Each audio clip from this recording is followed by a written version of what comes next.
시청자 여러분, 안녕하십니까. 7월 6일 월요일 JTBC 뉴스 아침엔 시작합니다. 윤석열 검찰총장이 오늘 검언 유착 의혹 사건에 대한 추미애 법무부 장관의 수사 지휘권 발동을 놓고 열린 검사장 회의 결과를 공식적으로 보고받습니다.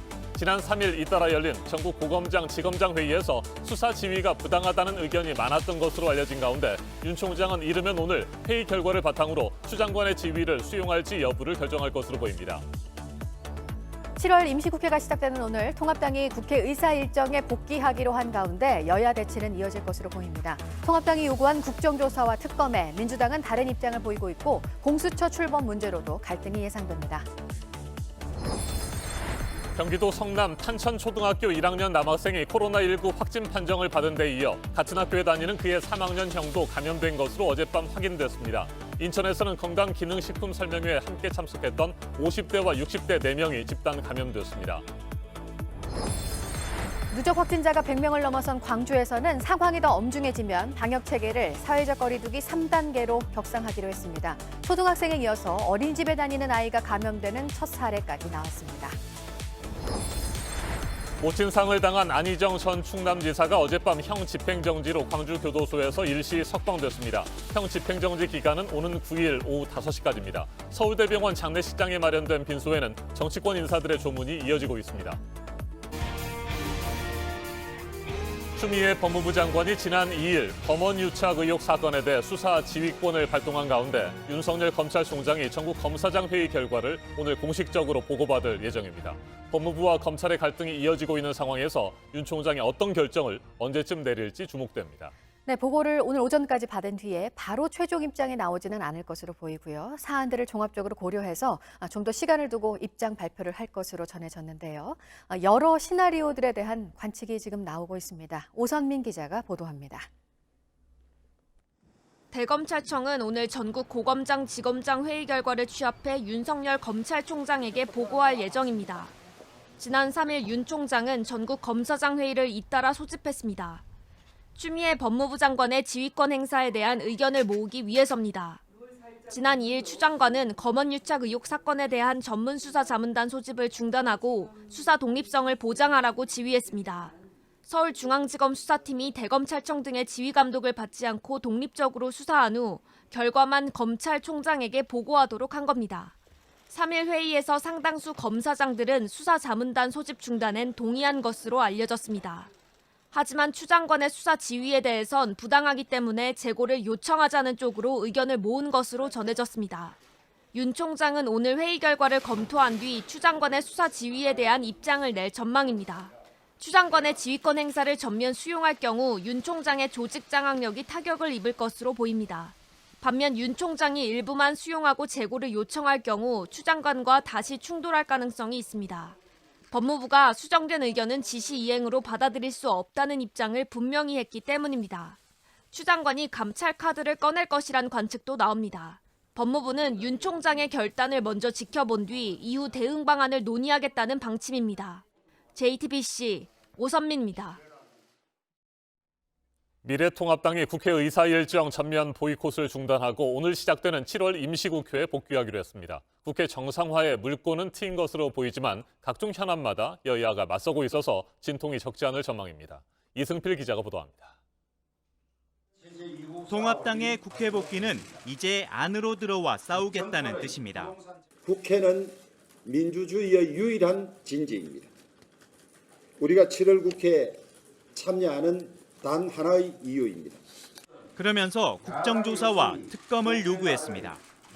정의연과 윤미향 의원 논란은 국정조사로, 법무부 장관과 검찰총장이 충돌한 검언 유착 사건은 특검으로 진상을 밝혀내자는 겁니다. 민주당은 그러나 국정조사 수용은 어렵다는 입장입니다.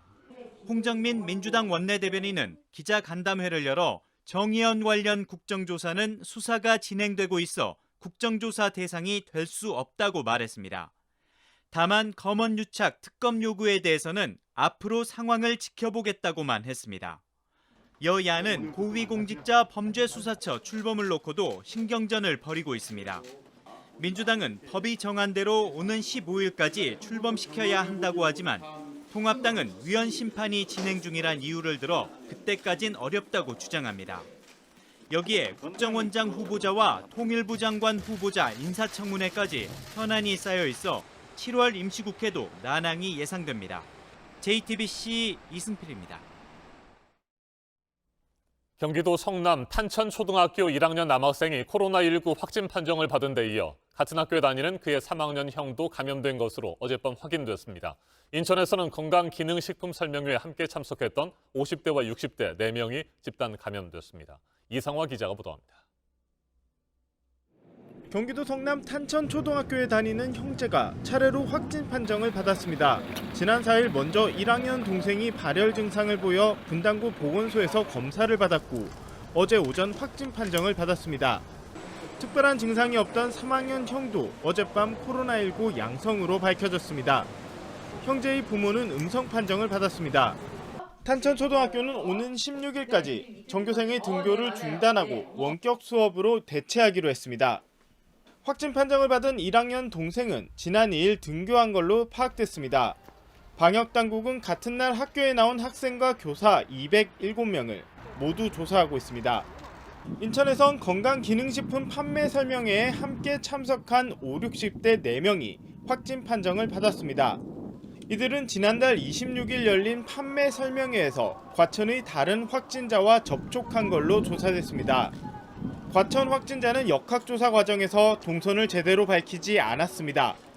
방역당국은 과천 확진자가 지난달 26일 판매 설명회에 간 사실을 제대로 밝히지 않아 다른 확진자들이 뒤늦게 접촉자로 분류됐다고 밝혔습니다. 4명은 인천의료원과 길병원에서 치료를 받고 있습니다. JTBC 이상화입니다. 광주의 코로나19 감염자도 늘고 있습니다. 어린이집 원생 2명과 초등학생도 확진 판정을 받았습니다. 광주에 지금까지 누적 확진자는 100명을 넘어섰습니다. 계속해서 이상화 기자입니다. 광주광역시 동구 같은 어린이집에 다니는 남매 2명이 코로나19 확진 판정을 받았습니다. 광주에서 미취학 아동이 감염된 건 이번이 처음입니다. 지난 3일까지 어린이집에 나왔던 걸로 전해졌습니다. 특별한 증상은 없었습니다. 방역당국은 어린이집을 폐쇄하고 교사와 학부모에게 남매의 확진 사실을 알렸습니다. 오늘 오전 9시부터 광주 동구청 선별진료소에서 남매와 접촉한 사람들을 모두 검사하기로 했습니다. 남매는 앞서 확진 판정을 받은 70대 외할머니와 접촉했습니다. 할머니는 금양 오피스텔 관련 확진자와 접촉한 걸로 조사됐습니다. 광주 7 중앙교회 관련 감염자도 계속해서 늘고 있습니다. 최근 이 교회 예배에 참석한 감염자의 가족이 그제 추가 확진자로 분류됐는데 초등학생입니다. 해당 초등학교는 지난 2일부터 등교 수업을 중단했습니다. 이 학교를 포함한 북구의 180개 학교는 오는 12일까지 원격 수업을 진행합니다. 광주광역시는 지난 1일부터 사회적 거리 두기를 2단계로 격상했습니다. 광주 누적 확진자는 100명을 넘어섰습니다. JTBC 이상화입니다. 미국의 코로나19 상황도 심각합니다. 감염자가 다시 급증하고 있습니다. 재확산에 비상이 걸렸는데 트럼프 대통령이 확진자의 99%는 아무런 해가 없다고 주장해 논란이 일고 있습니다. 고위 당국자도 트럼프 대통령의 주장이 잘못됐음을 우회적으로 인정했습니다. 중북부 미시간주에서는 청년 수백 명이 마스크도 쓰지 않은 채 파티를 즐기는 영상이 소셜미디어에 공개돼 물의를 빚고 있습니다. 워싱턴을 연결합니다. 임종주 특파원, 확진자의 99%는 아무런 해가 없다는 것이 트럼프 대통령의 주장인데, 자, 그렇다면 거의 모든 감염자가 증상도 없고 전파 위험도 없다는 뜻입니까? 네, 트럼프 대통령은 하루 전 백악관 남쪽들에서 열린 독립기념일 연설에서 코로나19 상황에 대처를 잘해왔다고 자화자찬하면서 문제의 99% 발언을 했습니다. 우선 트럼프 대통령의 말부터 들어보겠습니다. Now we have tested almost 40 million people. By so doing, we show cases, 99% of which are totally harmless. 이 발언을 놓고 보건 전문가와 당국자 사이에선 사실과 다르다는 반박이 나왔지만 트럼프 대통령은 근거를 따로 내놓지는 않았습니다. 스콧 고틀립 전 미식품의약국 FDA 국장은 입원해야 할 정도의 증상을 겪는 환자만 무증상자를 포함해 전체 감염자의 2에서 5%에 이른다고 지적했습니다. 네, 그러니까 미국 식품의약국의 고위 당국자도 트럼프 대통령의 발언을 지지하지 않았군요. 네, 스티븐 한 FDA 국장은 방송 인터뷰에서 누가 옳고 누가 그른지 관여하지 않겠다며 거리를 뒀습니다. 옹호를 공개적으로 거부한 것입니다. 스티븐 한 국장의 말입니다. We know that cases are surging in the country. We've all seen the graphs associated with that. And it's just too early, and I'm not going to speculate on what the causation is there. 스티븐 한 국장은 진행자가 무증상자 비율은 3분의 1에 불과하다는 미 질병통제예방센터 CDC 자료를 제시하자 그 정보를 전적으로 지지한다고 답해 트럼프 대통령의 주장이 잘못됐음을 우회적으로 인정하기도 했습니다. 자, 그리고 미국은 지금 사흘 동안의 독립기념일 연휴 마지막 날이죠. 연휴가 끝난 뒤 확진자가 더욱 급증할 것이라는 우려가 크다고요. 네, 그 같은 경고음이 잇따르는 가운데 중북부 미시간주에서 젊은이들이 호수에서 파티를 벌이는 모습이 소셜미디어에 공개돼 무리를 빚고 있습니다. 동영상에는 수백 명이 마스크를 쓰지 않은 것은 물론 사회적 거리 두기를 외면한 채 음악에 맞춰 춤을 추는 모습이 담겨 있습니다. 또 서부 시애틀에선 워싱턴 대학생 120여 명이 집단 양성 판정을 받았다는 소식이 들어왔고 남부 텍사스주 오스틴에선 앞으로 2주 안에 병원들이 포화 상태에 이를 것이라는 경고음이 나왔습니다. 플로리다주는 이틀 연속 확진자가 10,000명을 오르내리고 있습니다. 코로나 사태 초기 최악의 상황으로 내몰렸던 뉴욕의 수치를 넘어서는 수준입니다. 미국 내 확진자는 285만 명에 이르고 있고 사망자는 13만 명에 근접해 있습니다. 뉴욕시의 경우는 가까스로 안정 상태에 접어들면서 이번 주 초에 3단계 경제 개방에 들어간다고 들었습니다. 그런데 식당의 실내 영업은 여전히 재개되지 않습니까? 네, 그렇습니다. 뉴욕시는 이곳 시간으로 월요일부터 3단계 경제 재개방에 들어가면서 상당수 업종의 실내 영업이 재개됩니다. 그러나 다른 주에서 술집과 식당 실내 영업이 재확산의 온상으로 지목되자 실내 식사는 재개 대상에서 일단 빼기로 했습니다. 지금까지 워싱턴에서 JTBC 임종주입니다. 네, 미국에서 또 이런 일도 있었습니다. 사우스캐롤라이나주의 한 클럽에서 총격 사건이 나서 2명이 목숨을 잃었는데요. 코로나에 대응해 통제가 된 곳이었습니다. 박지훈 기자입니다. 클럽 주차장에 폴리스 라인이 설치돼 있습니다. 감식반 요원이 통제선 안에서 사건 현장을 촬영합니다. 경찰들의 움직임이 분주합니다. 현지 시간 5일 새벽 1시 50분쯤 사우스캐롤라이나주 그린빌의 나이트클럽 라비시 라운지에서 총격 사건이 발생했습니다. 경찰은 때마침 클럽 주변을 순찰하고 있었습니다. 많은 사람들이 건물 밖으로 뛰쳐나오는 걸 목격했고 총소리도 들었습니다. Food on the floor, some bottles busted. You can tell somebody left in a hurry. There is some pretty large amounts of blood in various parts of the club.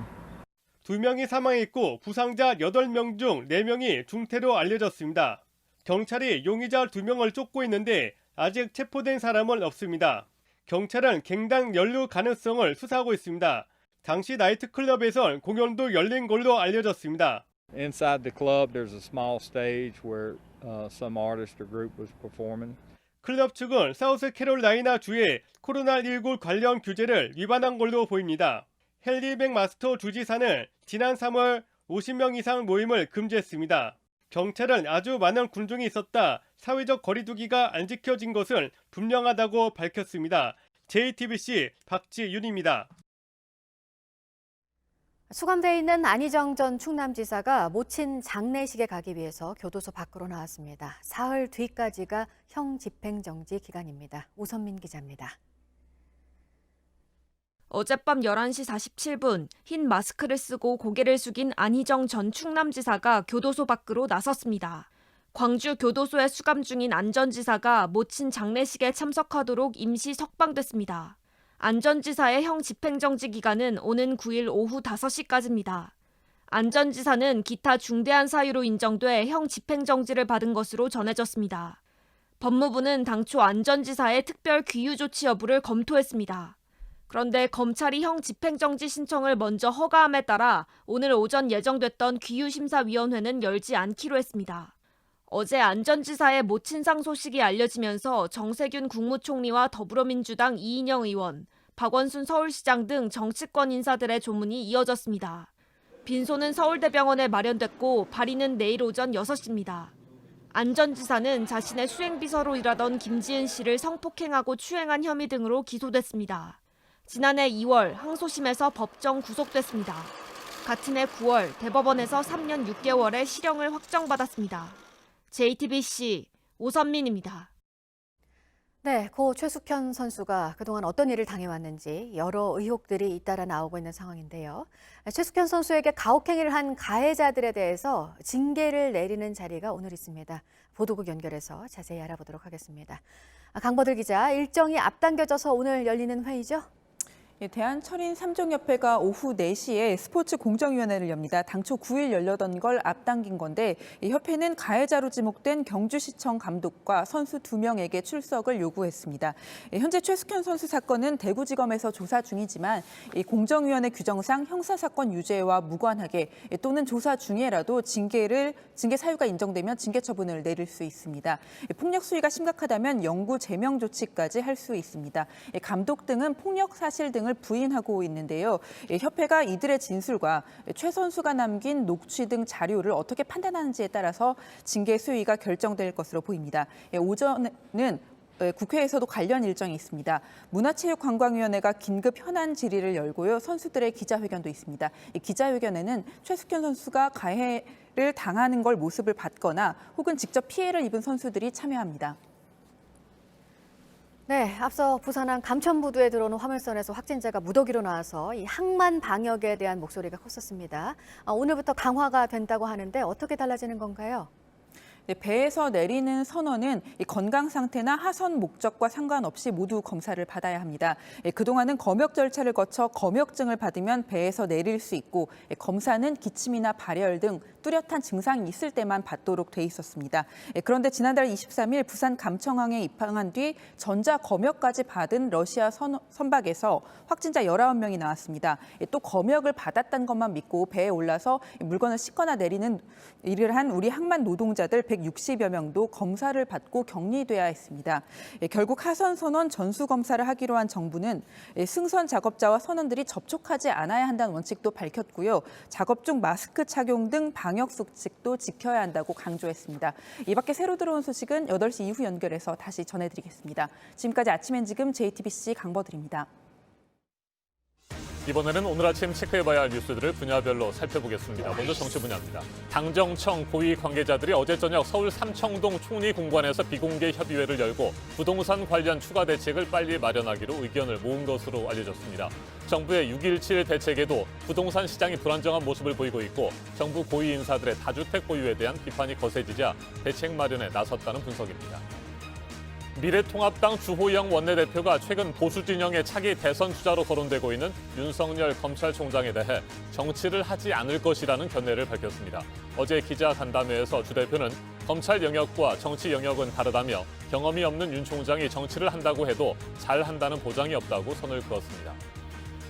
더불어민주당의 새로운 대표를 뽑는 829 전당대회가 이낙연 의원과 김부겸 전 의원의 맞대결로 치러지게 됐습니다. 당초 4파전이 예상됐지만 홍영표 의원과 우원식 의원이 잇따라 출마 의사를 접었습니다. 이낙연 의원은 내일, 김부겸 전 의원은 오는 9일 출마 선언을 할 예정입니다. 코로나 여파 속에서 안전자산으로 인기가 요즘 높은 게 금이고요. 올해 상반기에 금 시장이 급성장을 했습니다. 하루 거래량, 거래 대금 모두 지난해 상반기보다 2배 넘게 늘었고요. 누적 거래량과 거래 대금은 이미 지난해 전체 수준을 넘어섰습니다. 이런 추세라면 올해 사상 처음으로 거래 대금 1조 원을 넘길 것으로 예상됩니다. 네, 역시 코로나 사태로 전 세계 나라들의 보호 무역은 더 강해지는 모습인데요.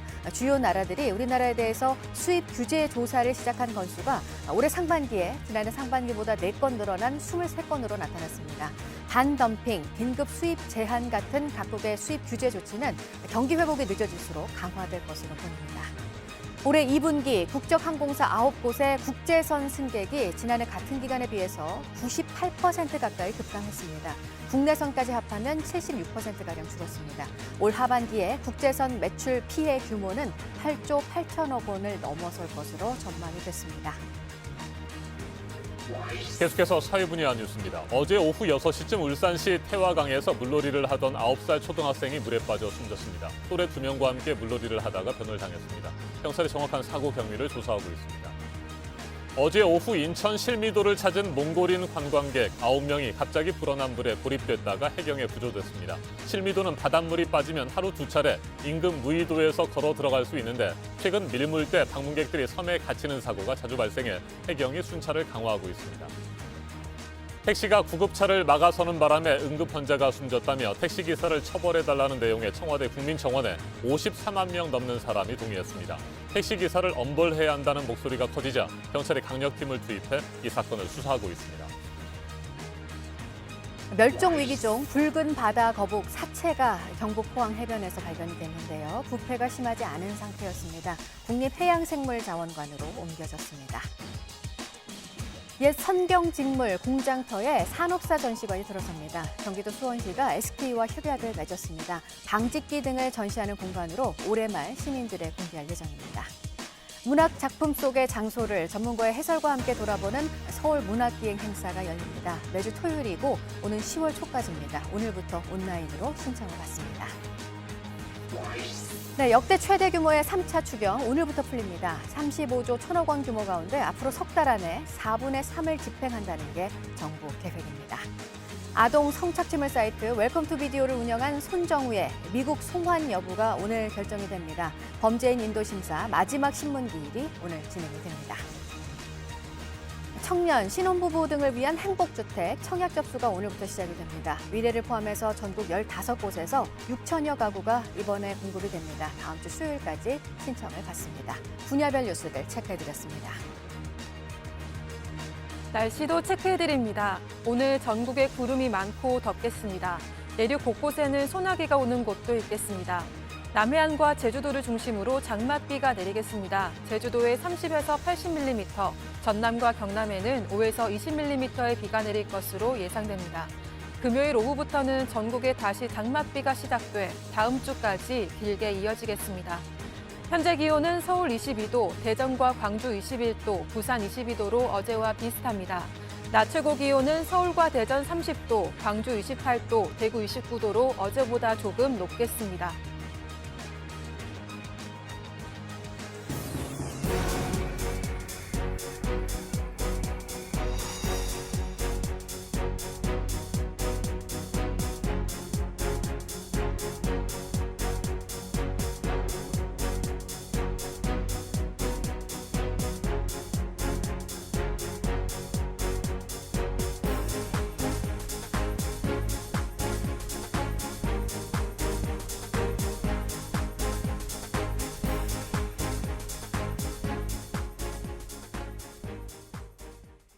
본격적인 휴가철을 앞두고 강원 동해안 해수욕장에서 사고가 잇따르고 있습니다. 사망자의 실종자까지 나왔고 파도에 휩쓸린 아이를 근처에 있던 시민이 뛰어들어서 구하는 일도 있었습니다. 해수욕장 개장 전이지만 지자체들은 안전요원을 서둘러 배치하고 있습니다. 조승현 기자입니다. 한 남성이 아이와 함께 바다에서 나오려고 안간힘을 씁니다. 다행이야. 그제 저녁 강원도 강릉시 주문진읍에서 8살 아이가 파도에 휩쓸려 깊은 바다로 떠밀려갔습니다. 위급한 순간 60대 전후로 추정되는 남성이 뛰어들어 아이를 구한 겁니다. 당연한 일이라고 하시면서 그냥 그 멋쩍은 웃음으로 옷 입으시고 가시더라고요. 개장하지도 않은 강원 동해안 해수욕장에 사람이 몰리면서 크고 작은 사고가 잇따르고 있습니다. 지난 3일 양양 하조대에선 튜브를 타던 여성이 바다로 떠내려가는 사고가 1시간 간격으로 일어났습니다. 다행히 2명 모두 구조됐습니다. 인명피해로 이어진 경우도 있습니다. 지난 1일 강릉 안목 해변을 걷던 50대 남성이 높은 파도에 휩쓸려 실종됐습니다. 해경이 어제까지 닷새째 수색을 벌였지만 아직 찾지 못했습니다. 지난달 27일엔 딸을 구하러 바다에 뛰어든 40대 아버지가 숨지는 일도 있었습니다. 사고가 잇따르자 각 지자체는 주요 해수욕장에 안전요원을 두기 시작했습니다. 네, 일단은 피서객들이 많이 찾는 시기가 개장 전 한 열흘간 그리고 또 폐장 후 열흘간 오기 때문에 그때를 준비를 해서 강릉을 뺀 강원 동해안 지역 해수욕장은 오는 10일 문을 엽니다. 이보다 일주일 늦게 개장하는 강릉 지역 해수욕장에도 10일부터 안전요원이 배치됩니다. JTBC 조승현입니다. 어제 저녁 7시 50분쯤 충북 청주시 개신동의 한 아파트 7층에서 불이 났습니다. 화재 현장에서 전신 3도 화상을 입은 채 심정지 상태에 빠진 60세 남성이 발견돼 병원으로 옮겨졌지만 숨졌습니다. 숨진 남성의 아내도 부상을 입고 병원에서 치료를 받고 있습니다. 소방당국과 경찰은 정확한 화재 원인을 조사하고 있습니다. 어젯밤 9시 20분쯤 부산시 금정구 윤산터널 입구 부근 도로에서 앞서가던 코란도 차량을 소렌토 차량이 뒤에서 들이받았습니다. 이 사고로 소렌토 차량은 경계석을 넘은 뒤 옆으로 넘어졌고 운전자 60대 여성과 임산부인 30대 여성이 다쳐서 병원에서 치료를 받고 있습니다. 경찰은 코란도 차량 운전자가 터널의 진입 방향을 헷갈려서 천천히 이동하던 중에 사고가 난 것으로 보고 정확한 경위를 조사하고 있습니다. 어제 오전 9시쯤 강원도 강릉시 안현동의 한 도로에서 승용차가 안현천으로 추락해 전복됐습니다. 이 사고로 78살 운전자 A씨와 동승자가 다쳐서 병원에서 치료를 받고 있습니다. 경찰은 목격자 등을 상대로 정확한 사고 경위를 조사하고 있습니다. 지구촌 곳곳의 소식을 전문가의 깊이 있는 분석과 함께 전해드리는 아침엔 세계 시간입니다. 터키 이스탄불의 최대 관광 명소이자 인류의 소중한 문화유산으로 꼽히는 성 소피아 박물관이 이슬람 사원으로 전환될 운명에 처했습니다. 터키 최고 행정법원이 이달 중순쯤 성 소피아 박물관의 지위 변경에 대한 결론을 내릴 예정입니다.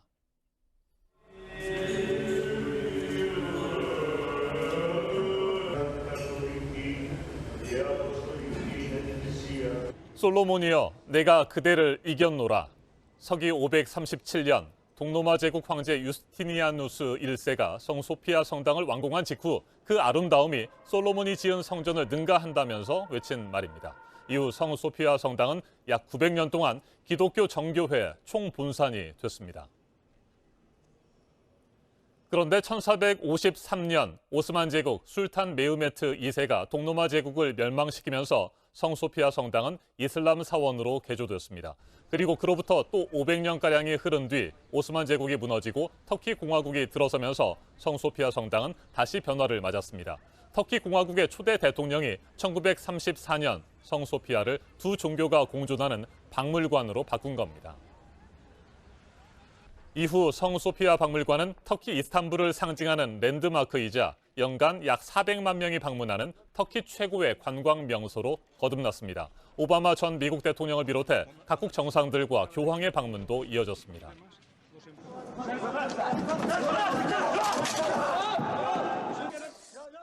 하지만 성 소피아 박물관을 다시 이슬람 사원으로 바꿔야 한다는 이슬람 교도들의 반발이 이어졌습니다. 그들은 성 소피아 박물관 내부에서 이슬람 기도를 하고 이슬람 사원으로 바꿔야 한다는 요구를 하면서 시위를 벌였습니다. 이슬람 교도들의 목소리가 커지자 에르도안 대통령은 성 소피아 박물관을 다시 이슬람 사원으로 바꾸려는 움직임을 본격화했습니다. 지난해 3월 지방선거 유세 현장에서는 성 소피아 박물관의 이슬람 사원 전환을 언급했습니다. 직접 들어보시겠습니다. Ayasofya'yı kısa zaman önce biliyorsunuz camiden müzeye çevirmişlerdi. Şimdi biz de inşallah seçimden sonra tekrar müzeden ismi olarak camiye çevireceğiz. 지난 5월 29일 콘스탄티노플 함락 567주년 기념식이 성소피아 박물관 일대에서 성대하게 펼쳐졌습니다. 이슬람 성직자가 성소피아 박물관 내부에서 이슬람 경전을 낭독하고 에르도안 대통령이 이를 영상으로 지켜보는 모습도 공개됐습니다. 터키 정부가 성소피아 박물관의 이슬람 사원 전환을 본격 추진하면서 전 세계 종교 지도자와 정치 지도자들은 우려를 나타내고 있습니다. 정교회 수장인 바르톨로메오스 1세 세계 총대주교의 말 직접 들어보시죠. The conversion of Hagia Sophia into a mosque will disappoint millions of Christians around the world. 이처럼 전 세계의 우려에도 불구하고 터키 정부는 성소피아 박물관을 이슬람 사원으로 바꾸는 데 속도를 내고 있습니다. 터키 최고 행정법원은 지난달 성소피아의 지위 변경 안건에 대한 심의에 착수했고 최종 결정을 이달 중순쯤 내릴 것이라고 밝혔습니다. 전문가와 좀 더 자세하게 짚어보겠습니다. 이슬람 문화연구소장을 맡고 있는 이희수 한양대 문화인류학과 교수 전화로 연결됐습니다. 교수님 안녕하십니까? 네, 안녕하십니까? 네, 성소피아 박물관의 이슬람 사원 전환에 대해서 전 세계가 한 목소리로 우려를 표시하고 있습니다. 자, 터키뿐만 아니라 전 세계적으로 성소피아 박물관이 갖고 있는 의미 어떤 것들이 있습니까? 지금 온 세상이 이제 전쟁과 갈등으로 야단이지 않습니까? 근데 무엇보다 그런 면에서 성소피아 성당은 현재 기독교와 이슬람이 한 종교 시설에 공존하는 인류 상생 문명의 모범 사례입니다. 네. 뭐 그런 면에서 우리가 놓치지 말아야 될 가치 같고요. 또 건축적인 면에서도 6세기 비잔틴 건축의 압권으로 항상 세계 신 7대 불가사의 어떤 꼽힐 정도로 뛰어난 인류 문화유산입니다. 그래서 유네스코가 세계문화유산으로 지정돼 있고요. 물론 그 역사는 말씀하셨다시피 960년 이상 성당으로 사용되었고 1054년 동서교회가 분리된 이후에는 그리스 정교의 총군산 역할을 해왔습니다. 그러다가 이제 오스만 터키가 이제 콘스탄티노플을 정복하고 비잔틴이 멸망하면서 500년 가까이 이슬람 사원으로 사용되어 왔는데 네. 여기서 중요한 것은 이제 초대 대통령이 성소피아 성당 특별법으로 박물관을 지정하면서 지금까지 그 안에서는 어떤 일체의 종교 행위가 금지되어 왔던 것이 하나의 관행이었습니다. 이게 다시 모스크로 환원된다는 것은 뭐 역사의 흐름에 대한 도전이고 또 공정과 상생의 가치를 지켜온 성소피아 성당의 문명사적 의미 자체를 퇴색시키는 결정이라고 할 수 있겠죠. 자, 그렇다면 왜 이 시점에 전 세계의 비판에도 불구하고 터키 정부 성소피아 박물관의 이슬람 사원 전환을 밀어붙이고 있을까요?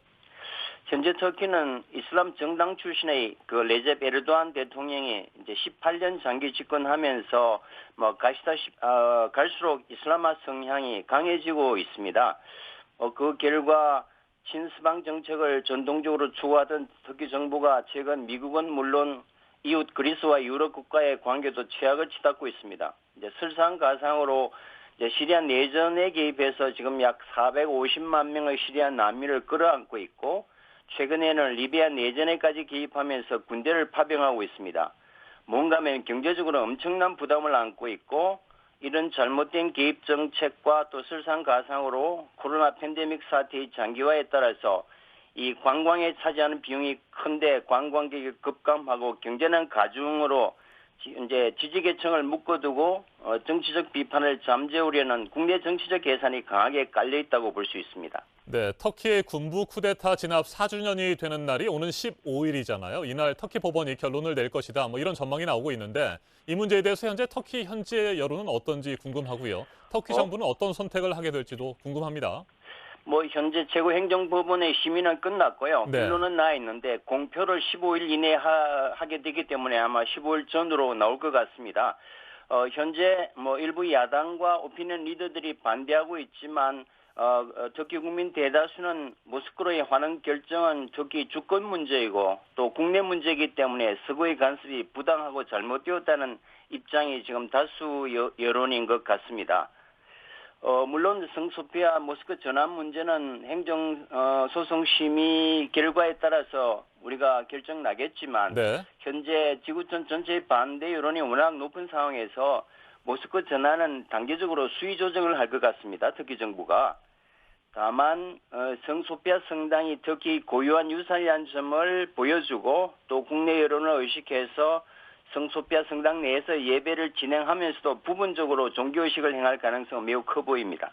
네, 지금까지 이희수 한양대 교수였습니다. 유럽과 아시아가 만나는 곳에 자리한 터키 이스탄불은 동양과 서양의 문화가 조화를 이룬 매력적인 도시입니다. 그리고 그곳의 상징인 성소피아 박물관은 동서양은 물론이고 기독교와 이슬람이 공존하면서 종교 화합의 아름다움을 대변해왔습니다. 공존과 상생의 가치를 담고 있는 성소피아 박물관은 전 세계가 나서서 보존해야 할 인류의 공동유산이라는 점을 터키 정부는 잊지 말아야 될 것 같습니다. 지금까지 아침엔 세계였습니다.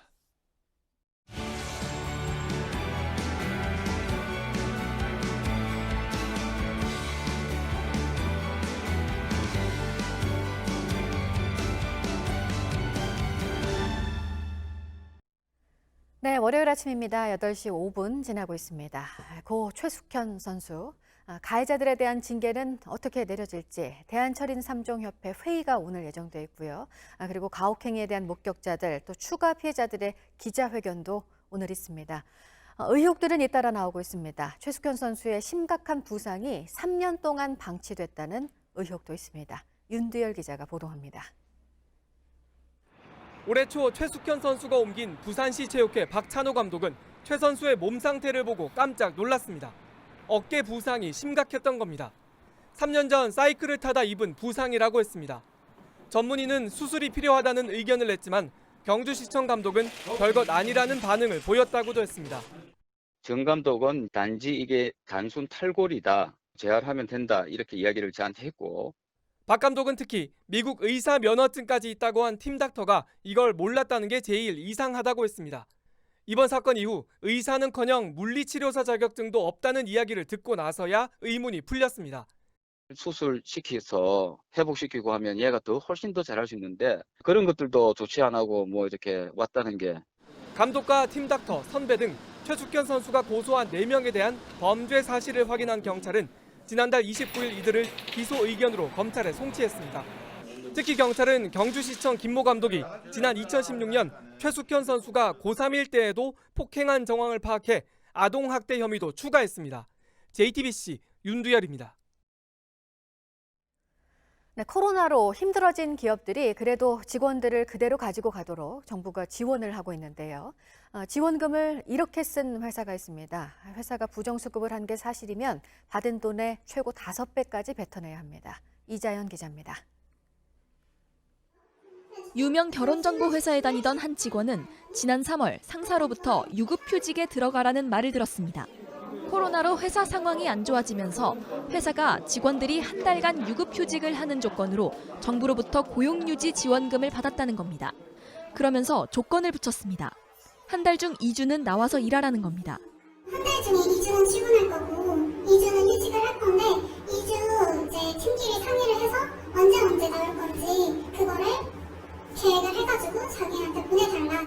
그게 싫으면 자진 퇴사를 하라는 협박과 함께였습니다. 분위기 자체가 1대1로 면담을 한다는 게 그 독방에서 저희가 거부를 할 수 없는 그런 상황이었죠. 거부할 경우 연대 책임을 묻겠다고도 했습니다. 돈도 제가 못 뺏는 만큼 사수가 내야 하는 거고 제가 2주를 출근을 만약에 더 안 하게 되면 사수가 제 2주까지 더 출근을 하게 돼야 되는 거예요. 결국 이 직원은 면담 다음 달인 4월 한 달 가운데 2주를 출근했습니다. 회사가 한 달 휴직을 시키겠다며 지원금을 받아놓고도 출근을 시킨 겁니다. 해당 업체 측은 실제로 부당한 지시가 있었는지 조사 중이라고 밝혔습니다. 이런 부정수급 사실이 드러나면 회사는 지원금의 최대 5배를 징수당할 수 있습니다. JTBC 이자연입니다. 경기 고양시 김포대교 근처에서 한 70대 남성이 낚시를 준비하다가 정체를 알 수 없는 폭발물이 터져서 크게 다쳤습니다. 군이 관리하던 지역이지만 6년 전 개방을 해서 누구나 자유롭게 드나들 수 있던 곳에서 사고를 당한 겁니다. 당시 같이 있던 사람들은 10번도 더 왔던 곳이라며 이런 일이 있을 줄 몰랐다고 전했습니다. 송우영 기자입니다. A씨는 그제 저녁 5시 40분쯤 낚시를 하러 김포대교 북단을 찾았습니다. 그런데 낚시를 준비하던 중 갑작스런 폭발이 일어났습니다. 폭발음이 어마어마하게 큰 소리가 나서 갔더니 그 피해자분이 쓰러져 있어가지고 피를 흘리고 얼굴 몸이 정말 거슬리고. A씨는 가슴 부위에 박힌 파편을 빼내는 수술을 2차례 받을 정도로 중상을 입었지만 생명에는 지장이 없는 상태입니다. 이들 일행이 이곳을 찾은 건 이번이 처음이 아니었습니다. 여기 한 10몇 번 왔었어요. 그랬었는데 이런 일이 있을 거라고 생각도 안 했죠. 이곳은 저희 취재진처럼 차가 올 수 있는 곳입니다. 또 낚시를 하러 온 사람들도 얼마든지 자유롭게 드나들 수 있는 곳인데요. 폭발이 일어난 곳은 저쪽 강가에서 그리 멀지 않은 곳입니다. 어떤 폭발물이 왜 저기 있다가 폭발한 건지 아직 몰라서 위험해서요. 지금은 이렇게 폴리스 라인이 쳐져 있고 저희는 안으로 들어갈 수 없는 상태입니다. 현장을 본 전문가는 최근 많이 내린 비에 떠내려온 유탄이나 지뢰였을 가능성이 있다고 설명합니다. DMZ 이론에 매설된 M14 대인지뢰가 유실돼가지고 있는 거를 폭발했을 가능성, 또 이 지역에 경계 근무할 때 설치했던 지뢰를 제거하지 않는 그 M14일 가능성, 그 사기장에서 떠내는 불발 유탄이 폭발했을 가능성 세 가지 중에 하나입니다. 이곳은 6년 전 군이 철책을 없앤 뒤 시민에게 개방한 곳입니다. A씨 측은 국가를 상대로 손해배상 소송을 낼 계획이라고 밝혔습니다. JTBC 송우영입니다. 쓰레기 더미에서 3살짜리 아이를 키우던 가족이 아동학대 혐의로 경찰에 입건됐습니다. 쓰레기도 쓰레기인데 최근에는 가족들이 아이에게 폭언을 하는 걸 봤다는 신고도 들어왔다고 합니다. 아이 가족들은 학대는 없었다고 주장하고 있는데요. 이수진 기자가 취재했습니다. 저는 서울 휘경동의 한 주택 앞에 나와 있습니다. 보시는 것처럼 이렇게 종이 상자가 쌓여 있고요. 이쪽에는 음식물 쓰레기, 그리고 요구르트병, 그리고 이쪽에는 음식을 담은 것으로 보이는 식기가 쌓여 있습니다. 여름철이라서 이렇게 곳곳에 파리가 날아다니는 모습도 보입니다. 대문 안쪽에도 쓰레기산이 만들어져 있습니다. 주민들은 2년 전부터 집 앞에 쓰레기가 쌓여 있었다고 말합니다. 집이 아니야 엉망인데다가 애들 수영도 그렇고. 최근엔 한 이웃 주민이 아이가 언어폭력을 당했다며 경찰에 신고하기도 했습니다. 경찰은 아이 엄마와 할머니를 아동학대 혐의로 입건했습니다. 아이는 아동보호시설로 옮겨졌습니다. 하지만 아이 가족들은 학대는 없었다는 입장입니다. 동네 사람들이 애기도 안 때렸는데 거짓말로 때렸다고 하는데 그 친구하고 그 뭐하는 짓이야? 속 안 들어요. 내가 업고 다니는데. 쓰레기 가운데 일부는 폐품으로 팔려고 모아놓았다고도 했습니다. 단순히 물리적인 폭력 등만 수반되는 행위만을 처벌하는 게 아닙니다. 아이를 뭐 불결한 환경에 키우고 또 뭐 욕설을 한다든지 큰 소리를 낸다든지 이런 부분도 정서적 학대 행위로 처벌받을 수 있는 사안입니다. 경찰은 아이 가족들을 다시 불러 조사할 계획입니다. JTBC 이수진입니다. 7월 임시국회가 오늘 시작됩니다. 미래통합당이 국회 의사 일정 전면 보이콧을 중단하고 국회에 복귀할 예정입니다. 국회 정상화의 물꼬는 트인 것으로 보이지만 각종 현안마다 여야가 맞서고 있어서 진통이 적지 않을 전망입니다. 고위공직자범죄수사처 출범과 통합당의 추미애 법무부 장관 탄핵소추 발의 등 시작부터 여야의 격돌은 불가피해 보입니다. 국회 법제사법위원회 더불어민주당 간사인 백혜련 의원 자리 함께했습니다. 어서 오십시오. 네, 안녕하세요. 네, 의원님 지난주 금요일에 3차 추경안이 국회에서 통과됐습니다. 통합당과 국민의당은 불참을 했고요. 정의당은 기권을 했는데 이에 대해서 먼저 평가를 좀 들어볼까요?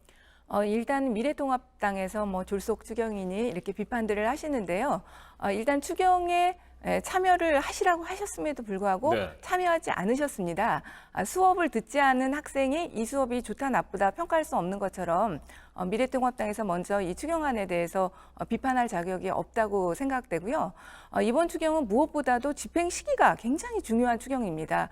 코로나를 극복하기 위해서 정말 어떤 곳에 지금 적시적소에 바로 집행돼야 할 부분들이 네. 너무나 많거든요. 그래서 그런 부분들에서 저희가 추경을 통과할 수밖에 없었고 이번 추경은 정말 역대 최다의 추경이고 이 포스트 코로나를 준비하고 또 코로나를 극복하는 추경이 될 것이라고 생각합니다. 네, 오늘부터 시작되는 7월 임시국회의 최대 쟁점은 고위공직자범죄수사처가 될 것 같습니다.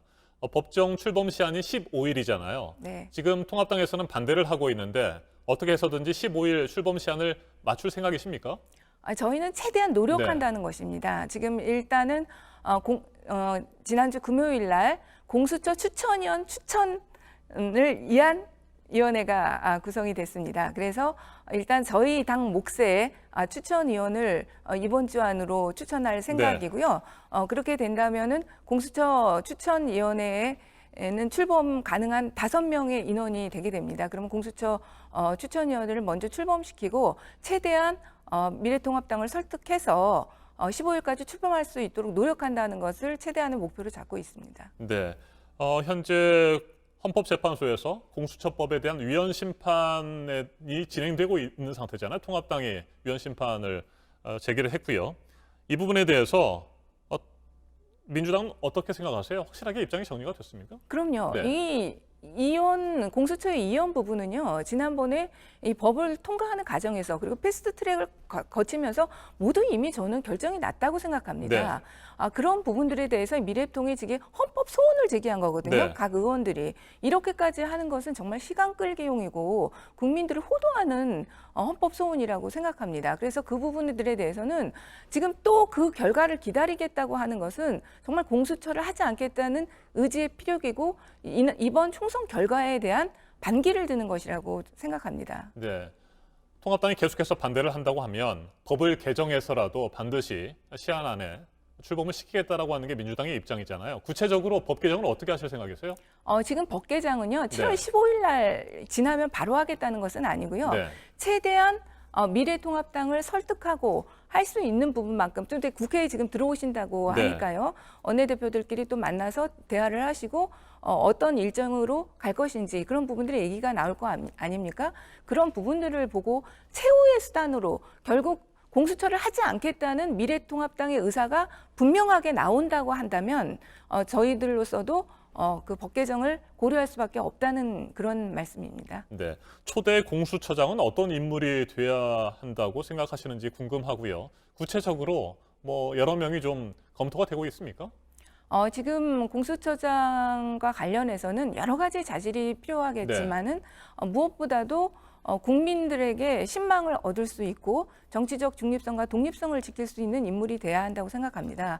왜냐하면 이 공수처장을 추천하기 위해서는 결국 야당이 동의하지 않고는 될 수 없는 방식이거든요. 네. 야당의 비토권이 인정됩니다. 그렇기 때문에 야당을 설득할 수 있는 또 그런 인사들이 추천될 수밖에 없는 현실적인 그 제약이 있고요. 그래서 저희는 그런 원칙에 맞춰서 공수처장 후보를 추천하려고 하는데 아직까지는 추천위원회도 구성되지 네. 않았기 때문에 공수처장 후보로 누구다 뭐 이렇게 논의된 적은 없습니다. 네. 검언유착 수사 지휘와 관련해서 계속해서 논란이 있고요. 지금 통합당에서는 추미애 법무부 장관에 대한 탄핵 소추를 발의하겠다, 뭐 이렇게 예고를 한 상태입니다. 이 부분에 대해서는 어떻게 생각하십니까? 탄핵 소추를 하기 위해서는 헌법과 법률에 위반해야 됩니다. 네. 그런데 이번에 추미애 장관이 한 수사지는 헌법과 법률에 위반한 사항이 없습니다. 실제로 그 전문수사 자문단 구성에 관련해서는 윤석열 총장이 굉장한 무리수를 뒀어요. 네. 보면은 그 대검 예규에 있는 내용도 지키지 않았습니다. 일선 수사청에서 그 전문 자문위원을 이쪽을 추천을 해야 되는데 그런 절차도 없었고요. 네. 실제로 그것을 결정하는 그 단위 주체도 윤석열 총장 스스로가 이 사건에 대해서는 자기가 관여하지 않겠다 이렇게 공표를 했고 대검 부장회에 그 권한을 네. 이임했거든요. 그런데 대검 부장회에서도 전문수사 자문단을 구성하라는 네. 결정이 나지 않았습니다. 그런 상황에서 됐기 때문에 그 추미애 장관의 수사지휘가 헌법과 법률에 위반했다고 전혀 볼 수가 없는 상황입니다. 네. 지난 3일 고검장, 지검장 전국회의가 열렸습니다. 이날 회의의 내용이 오늘 공식적으로 윤석열 검찰총장에 보고가 된다고 하는데 지금까지 들리는 바로는 수사 자문단 소집 중단에는 검사장들이 동의하는 반면에 수사 지휘는 부당하다. 그래서 재고를 요청하겠다. 뭐 이런 의견들이 모아지는 모양이에요. 이 부분에 대해서 어떻게 생각하세요? 검사장들의 의견은 그럴 수 있다고 네. 생각합니다. 검찰이라는 조직이 굉장히 상명하복적인 조직이고 또 검찰 자체의 자신들의 자존감, 네. 자존심 이런 것들이 굉장히 센 조직이죠. 그동안에 수사지를 장관이 했을 때 역대 총장이 또 수사지는 받아들이되 사퇴를 하고 이런 사건도 죄송합니다. 네.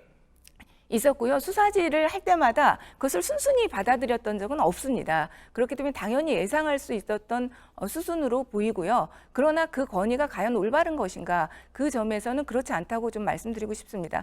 그리고 특히 지금 전문수사 자문단은 어차피 받아들이지 않기로 검사장들도 대부분 의견이 모아졌다고 네. 하지 않습니까? 그럼 하나 남은 것이 윤석열 검찰총장이 그 사건에 대해서 수사지를 하지 않는 것인데요. 이 부분은 윤석열 총장 입장에서는 저는 고민할 필요가 없는 문제 같아요. 왜냐하면 본인이 스스로 이미 그 사건에 관여하지 않겠다, 지휘하지 않겠다고 발표를 했지 않습니까? 네. 단도직입적으로 끝으로 한 가지만 질문을 드리겠습니다. 윤석열 검찰총장의 앞으로 어떤 결정이 필요하다고 보십니까? 본인의 자리도 포함해서 말이죠. 저는 지금 어쨌든 이 수사지 가지고는 중앙지검과 대검, 검찰 내에서 이미 볼성사나운 모습을 연출했습니다. 서로 의견 충돌이 있었고요. 이런 부분에 있어서 법무부 장관으로서는 그것을 조절하고 또 어떤 방침을 정할 필요가 있었다고 보이고요. 그렇기 때문에 윤석열 총장이 이 수사지에 대해서는 받아들여야 된다고 하고요. 생각하고요. 그것을 무슨 자기의 진퇴의 문제는 그것은 본인이 결단한 문제이기 때문에 그것과 꼭 연결시킬 필요는 없다고 생각합니다. 거친 문제에 대해서 구체적으로 요구할 생각은 없으시단 말씀이십니까? 네. 알겠습니다. 여기까지 듣겠습니다. 지금까지 백혜련 더불어민주당 의원이었습니다. 말씀 잘 들었습니다. 네, 감사합니다. 안산 유치원과 부산 어린이집에서 잇따라 식중독 사고가 터지면서 불안감이 커지고 있습니다. 정부와 지방자치단체가 급식 상태를 관리하고 있는데 JTBC 취재진이 확인을 해봤더니 코로나19가 퍼진 뒤 현장 점검이 지난해 10분의 1 수준으로 줄어든 것으로 나타났습니다. 정종문 기자가 보도합니다. 집단 식중독과 용혈성 요독 증후군, 이른바 햄버거병 의심 환자 등이 발생한 경기도 안산시 유치원. 역시 집단 식중독이 발생한 부산시 어린이집은 모두 정부와 지자체의 점검 대상입니다. 식으로 굉장히 무서운 병에 걸린 사례가 있다고 하니까 마음이 철렁 정말 무섭더라고요. 여름철이니까 특별히 더 신경을 써서 늘려야 된다고. JTBC 취재 결과 코로나19 발병 이후 전국 어린이집과 유치원 등 집단 급식소의 현장 점검이 지난해 10분의 1 수준으로 떨어진 것으로 나타났습니다. 지난해 3월에서 5월 어린이집 점검은 5천 건 수준이었지만 올해는 560건가량으로 줄었고 유치원은 지난해 1,900건에서 올해는 160여 건에 그쳤습니다. 일부 시설은 코로나19 때문에 문을 열지 않았고 바이러스 확산 방지 차원에서 현장 점검을 하지 않았다는 점을 고려해도 크게 줄어든 수치입니다. 집단 급식을 실시하는 초, 중, 고등학교까지 제대로 관리할 수 있는 지침이 필요하다는 지적도 나옵니다. 정부가 앞으로 다가올 이제 포스트 코로나에 맞도록 안전수칙 그리고 점검 활동 매뉴얼을 좀 꼼꼼하게 만들어가지고 정부는 뒤늦게 전국 유치원 8,000곳과 어린이집 3만 5천 곳을 대상으로 위생관리 점검에 나서겠다고 밝혔습니다. JTBC 정종문입니다.